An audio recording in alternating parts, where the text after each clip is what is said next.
we are joined by Ntombizethu Dhlodhlo CA, SA.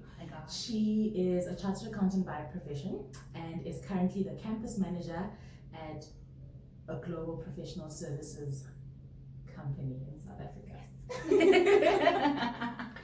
Welcome her. Thank you so much. Okay. Hi viewers. Couple of questions. Okay. Are you ready? I am ready.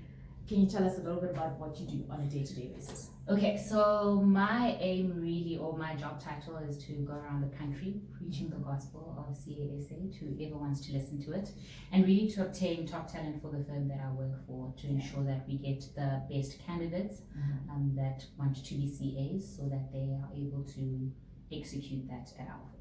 Awesome. So you're catching flights, or? I'm catching flights, I'm talking to students, I'm connecting to, people that want to engage with us. So that's what I do. Awesome. As a recruiter, what do you look for in candidates? Touch on some quality, skills, personality. Okay, so the first thing is when you obviously hand in your CV or your academic record or whatever the company is looking for, we already have an idea of the type of person we're looking for and the skills that we're looking for. So you would go through that process where you hand in those documents. We screen them, seeing if it's a match, and if it is, you get invited for an interview. Right. So the most important thing after that first step is to ensure that you understand that you are there because we see potential in you. Right. That's why you're able to come for the interview. And now during the interview process, what we look for is your ability to sort of connect the dots of the reason why we called you in for an interview. And what we find a lot with candidates is when they come through, they sort of repeat what we already know, right? Which is good. So I know that you have good leadership skills, right? Yeah. But what I'm looking for from an interview recruitment perspective is elaborate more about your great leadership. So when you come through the interview, I know your quality is leadership, but give me an example. So I was a fellow as part of an organization, and I led camp where I taught students on how to obtain leadership qualities. Right. And so I'm able to say, oh, she has done something that shows that she actually possesses this particular skill or quality. Okay. So I think that's the important thing in sort of communicating that to your recruiter, is that you are capable of doing what your CV or your academic record says. Right. So don't come in and give us the technical knowledge, because we clearly can see that you've made it in your transcript, but more translate it into something more practical. So how are you involved outside of your transcript? And that's another important thing as well, really. I think up there with being able to connect the dots is being able to tell us what you do outside of that, because everyone comes up with the qualification. You're a CA, I'm a CA, but what more can you give me? We all have the same technical knowledge. I want to know as a recruiter what differentiates you from Mpho, what differentiates you from Zethu. So I think people need to also start thinking about extracurriculars that people don't take to heart. And it's as simple as being a waitress, right? It may not be associated to what you do, but it gives you skills or qualities that may help you in the position that you're applying for. Right. Yeah. So and that would be my top being two. able to identify what those skills are, even if they're not necessarily related to the profession, to be able to articulate it in the story that you tell. Yes, definitely, and to make it applicable to that job position. So if I'm applying to become a waitress versus becoming in business, but I have a background of doing job shadowing in a particular firm, I need to be able to tailor the skills I got there for this job, or change them up to suit that other job. So being able to use what you already have, but sort of for that what you're applying for. Right. Connect the dots, people. Please. What don't we know about recruiting process and recruiter behavior? So recruitment process is, obviously this is dependent per firm on how you do it, but so I can speak to both, in that when you find a particular process where a lot of people find it onerous, where you go through different types of round, whether it's over a few months, a few weeks, or even over the day. And really the aim, and what people don't realize, is that we're really trying to get to know who you are, right? So builds up frustration, like, why don't they respond, or can't they just tell me if I got the job already?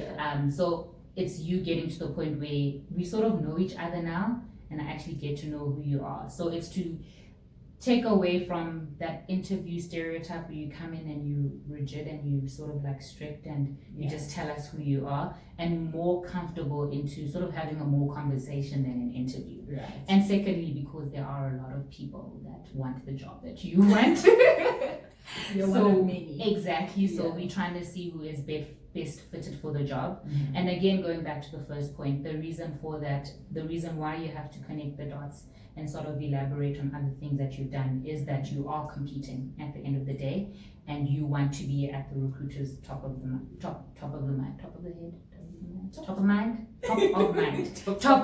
So basically, you want to be memorable in the recruiter's mind, and in order to be memorable, you need to be able to distinguish yourself. Right. And in order to distinguish yourself, you need to speak outside of what you and I already possess, which is the qualification. What else do you bring to the table? Right. I think that's important. Okay. Yeah. I actually do agree, because when I echo what you're saying is that I recently read on LinkedIn a lady saying that she stopped looking at interviews as this big scary like thing where someone sits on the other side and like questions her, and she's like on the fire seat trying to prove that she shouldn't burn. Yeah. And she's like, when I started thinking about it as a conversation, Yes. even though it's a formal one, Yeah. I started to like do better at interviews. Yes. Right? Because you come in having a conversation with someone, and that's less scary than being like, I'm gonna go sit there and they're gonna grill me. Yeah. And if I don't know the answer, they completely like, I'm off. I'm done. Another important thing I want to add, the last bit, is as much as we interviewing you interviewing us, and that's something that a lot of people don't do or don't know, and that's very important, because we want to see that you're interested in what you're applying for. So at the end of the interview, and I'm like, Paul, do you have any questions? And you're like, no, I'm good. And you're just like, are you really? I know you have those burning questions you want to ask, just ask them now. And it's really an opportunity for you to do so. You stand out by asking those questions, first of all. Secondly, it answers all the questions that you have. But also, lastly, you're trying to see if you're going to be a fit. So outside of what you know about the job spec and the company, ask more deeper questions like, how's the culture?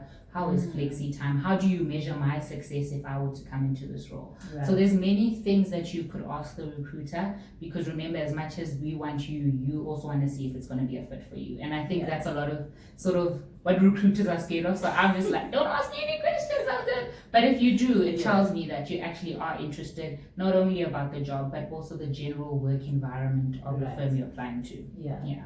Take notes, guys. Take notes.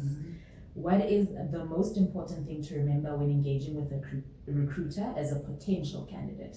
So in as much as I said, it's a conversation when we have an interview. So depending on the type of firm that you apply to, obviously there's some questions that they need to sort of get over. So whether it be looking at your academics, what happened when you failed this year, or how are you looking into sort of like your logistical questions, how much are you earning? That will sort of be very rigid and back and forth. And then we want to get into the conversation. But what I find is that people that do get into the conversation get a bit more comfortable as well. So we need to remember that it's still a professional environment. Right. So whether it be, just like, guys, just be careful, and don't get too comfortable. You're still trying to sort of have that professional relationship. Right. Ensure your medium of speech or language is English, so try not to fit. Exactly. I know we're having a good time and we're getting to know each other, but just keep it professional. I think that's the most important one, is to just keep back of your head as you still are having or interviewing for a position. Try to keep it as professional. And when I say conversation, I just mean open up more. So when I ask you questions, don't give me a sharp, straight answer. And it's just that. Elaborate on what you're saying. That's more of a conversation, but we're also not chilling on our lounge and having a good time. So just be careful. It's not that type of party. No, unfortunately not. You heard it here first, folks. You heard it here first. Okay.